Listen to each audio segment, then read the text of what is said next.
Hello, everybody. We are live. We are live. I'm talking about your number one job in your life, and it's you.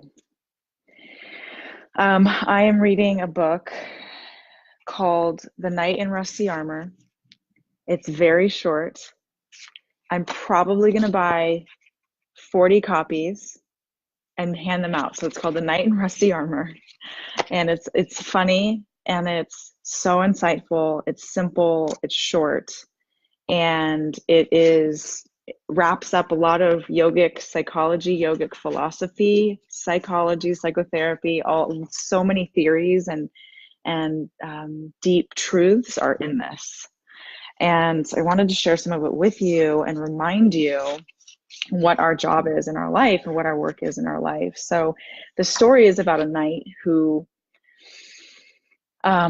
wears his armor so often or for so long that it eventually gets rusted on him and he can't take it off.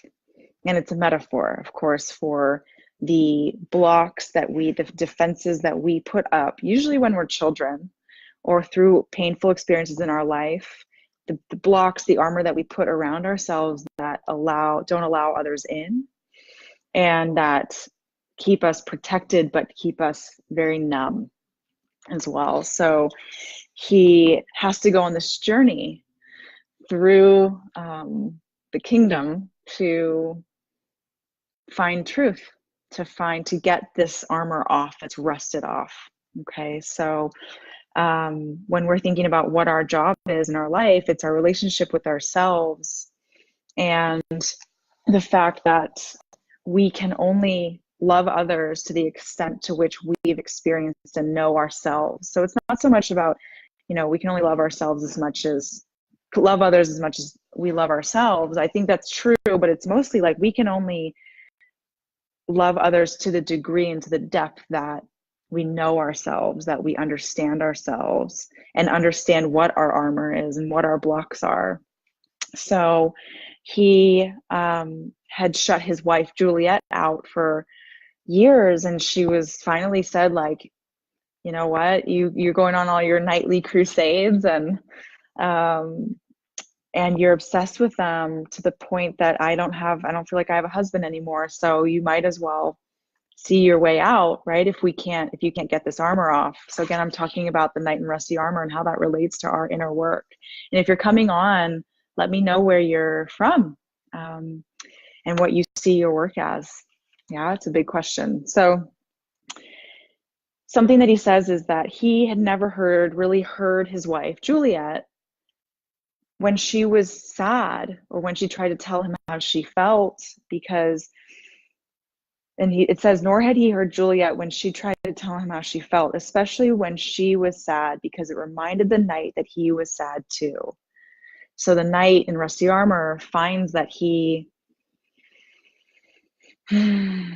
can't feel other people, even though they're part of him, even though they are connected to him. Yeah, setting sun wellness, totally. It is a big question. It is a big question. What is our work? And this is what I ask my kids in wilderness therapy all the time and my essential oil team. Like, what is your work?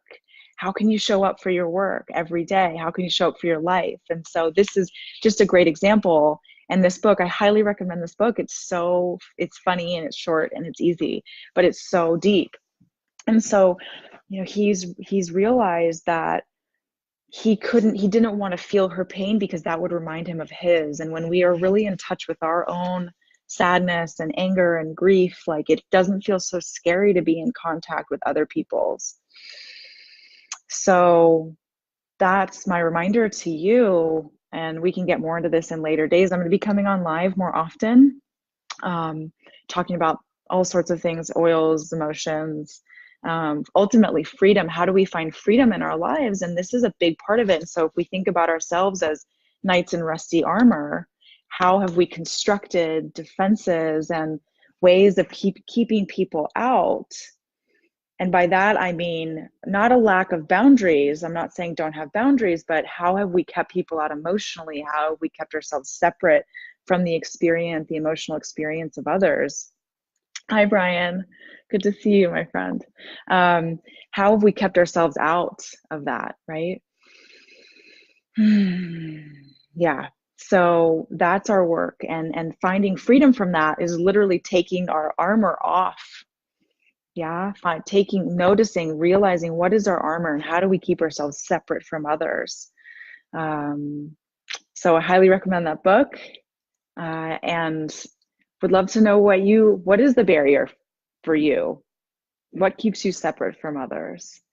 What is hard for you about connecting to others, right? When we really access our own pain, or when we really let another person's pain, yeah, then when we can really let that in, that can be painful because it reminds us of our own. And yet at the same time, it's such a beautiful act of connection because that's what connects us all. Like we all have each other in ourselves. Yeah. Getting out of your own way and authentically showing up. Yeah. How do we authentically show up? How do we get out of our own way to do that? Right. So all these defenses that we put up, these are actually holding us back from true emotional freedom in our lives. So let me know thoughts. What are your what's hard about this for you? Maybe what's your armor? What do you notice about your armor? What do you know about yourself in this area? Is it hard for you to connect into other people because it's scary? Yeah. So that's all I have for you. Just a quick thought popping in and out. See you tomorrow. Mwah. Bye, everybody.